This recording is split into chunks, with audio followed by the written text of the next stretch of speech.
Bonjour à toutes et à tous et bienvenue dans votre moment de positivité. La pause pendant laquelle vos problématiques d'entreprise se transforment en solutions. Dans l'épisode du jour, nous allons explorer un sujet clé pour toutes les entreprises, la gestion des conflits.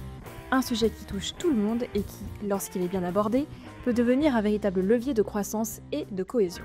Comme toujours, nous ne serons pas seuls pour cet épisode puisque j'ai le plaisir aujourd'hui d'accueillir Peggy Berle. Bonjour Peggy. Bonjour Julia. Comment tu vas ? Je vais bien et toi ? Merci, très bien, merci beaucoup d'avoir accepté de venir enregistrer un podcast avec moi. C'est un plaisir. Contente d'être là. Et est-ce que tu voudrais te présenter auprès de nos auditeurs ? Oui, donc moi je suis Peggy Berle, je suis formatrice indépendante, j'ai également à côté un cabinet où je fais de l'accompagnement individuel.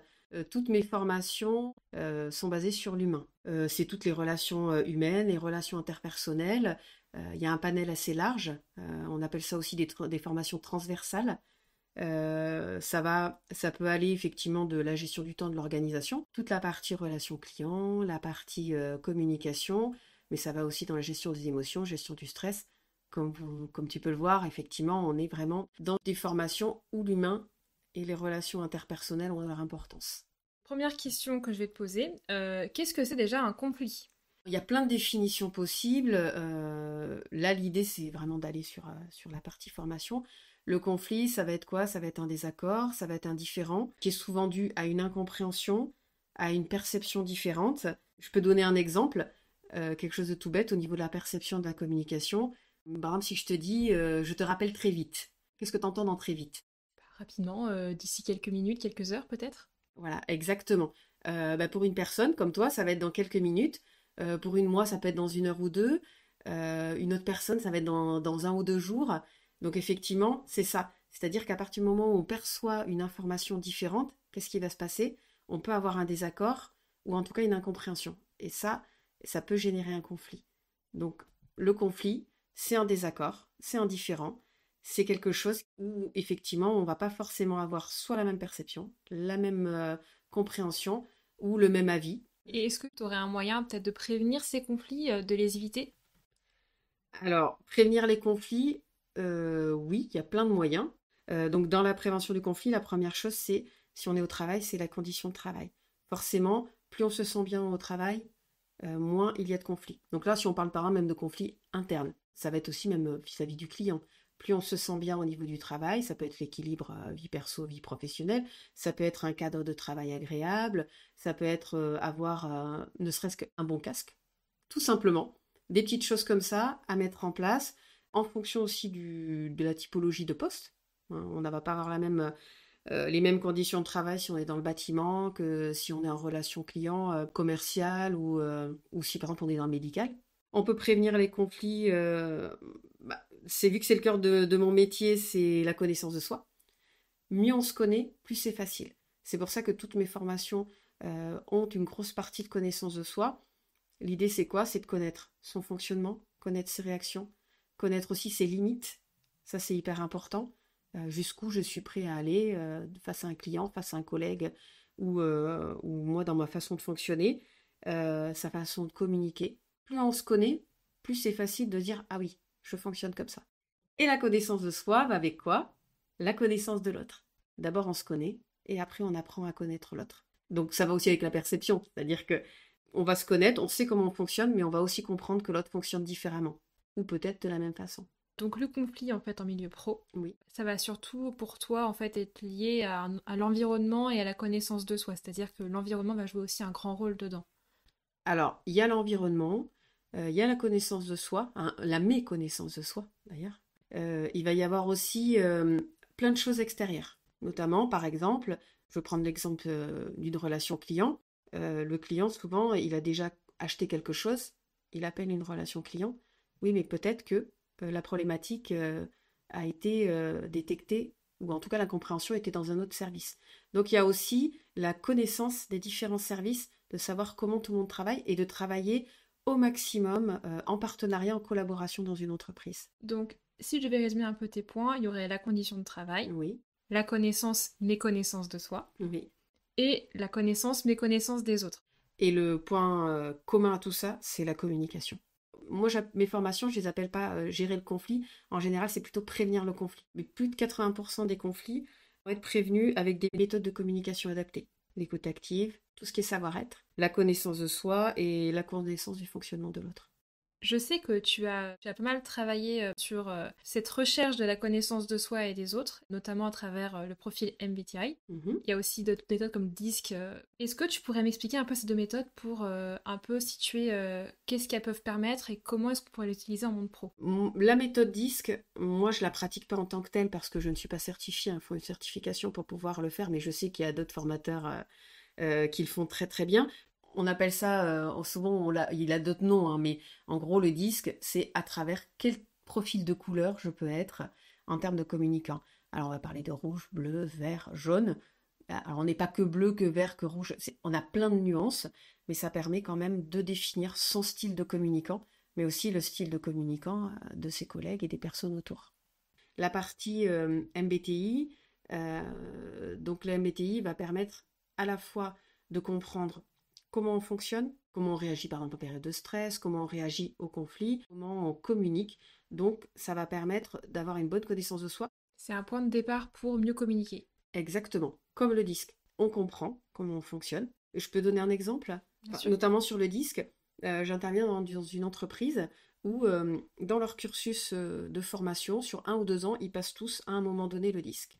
Moi, j'interviens après sur c'est communiquer efficacement au téléphone. Effectivement, on fait aussi de la gestion de conflits. Et l'idée, c'est quoi? Ils me disent souvent, ah oui, nous, on a fait le disque, c'était très bien. On comprend comment on fonctionne, on sait que notre collègue est différent. Maintenant, comment on l'applique? Et donc, en fait, moi, je vais intervenir justement pour pouvoir montrer comment on applique, comment on va communiquer sur tel et tel profil, comment on va adapter notre communication pour éviter justement que le conflit arrive derrière. Comment est-ce que on peut gérer un conflit lorsqu'on y fait face et lorsque on n'a pas le choix d'aller affronter? Alors effectivement, comme on disait tout à l'heure, il y a à peu près 80% de conflits qui peuvent se prévenir en amont si on met les choses en place. Mais vu qu'on parle d'humain, qu'est-ce qui se passe? Il y a aussi des petits couacs, des rouages qui font que le conflit est réellement là. Comment on va le gérer? Déjà, il va falloir déterminer le niveau de conflit. Par exemple, si on parle de l'agressivité, on part du principe qu'on a 4 stades. Et le conflit, c'est pareil. Quand on est au 4e stade, vous savez, c'est un peu, enfin, je sais pas si tu sais, c'est un petit peu l'exemple de l'enfant qui fait sa crise et on n'arrive pas à le raisonner. En fait, il y a des personnes, parfois, pour plein de raisons différentes, vont être en crise. Et une personne en crise, en fait, gérer le conflit, c'est très difficile parce que c'est comme une bulle de crise, on ne peut pas intervenir. Donc là, l'idée, c'est la mise en sécurité. On analyse d'abord le niveau de conflit et savoir où il se situe. Est-ce que l'incompréhension, la mauvaise perception est faite là à l'instant T? Après, on va aussi utiliser, comme la prévention du conflit, de la communication, de l'empathie, la prise en compte du besoin de l'autre. Alors ça, c'est hyper important. Identifier le besoin du client ou de la personne en face ou même du collègue, c'est la base. Si on n'arrive pas à l'identifier, on part dans tous les sens. Hein. C'est un peu comme si toi, tu me dis, j'ai soif et je te ramène un sandwich. Tu vas me dire, mais elle a rien compris. Là, c'est pareil. Donc, c'est assez important. Parfois, le conflit, à notre niveau, on ne peut pas le gérer. Dans une entreprise, c'est important d'avoir des référents. C'est important d'avoir aussi connaître les compétences de chaque personne pour savoir qui peut potentiellement gérer ce conflit-là. Donc, c'est faire appel à une personne compétente. Comment est-ce qu'on met quelqu'un qui fait face à un conflit en sécurité? Alors après, ça dépend, parce que dans les conflits, c'est comme l'agressivité, il peut y avoir un conflit verbal, un conflit aussi physique. Voilà, le conflit physique, on est bien d'accord. On peut même parfois même faire appel à une autorité extérieure. Hein. Donc c'est vraiment la mise en sécurité. Ça peut être par exemple quelqu'un au téléphone qui n'est pas content, qui est en crise, et la personne n'arrive plus à gérer parce qu'elle a un pic de stress, parce que finalement c'est pas son domaine de compétence, et là elle se sent attaquée. Ça va être ok.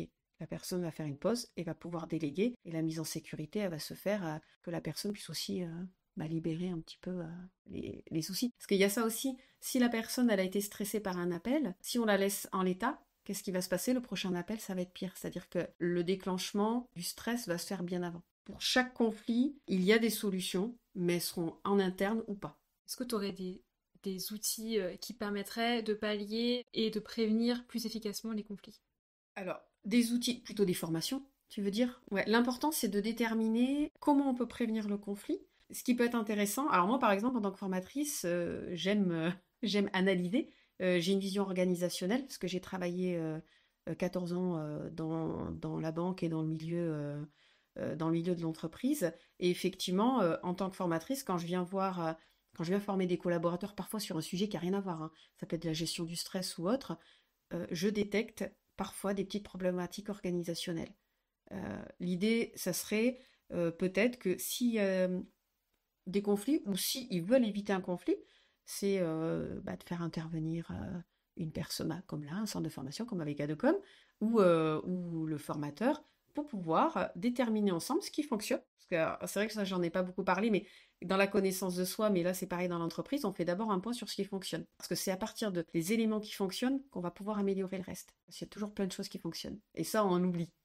Il y a le négatif souvent qui ressort, mais non. C'est important de se dire, voilà, tout ça, ça marche. Et qu'est-ce qu'on pourrait améliorer? Parfois, il y a besoin d'une aide extérieure pour faire un état des lieux. Et à ce moment-là, on peut proposer des outils. Ça peut être des formations, ça peut être un accompagnement, ça peut être un outil, un logiciel, par exemple.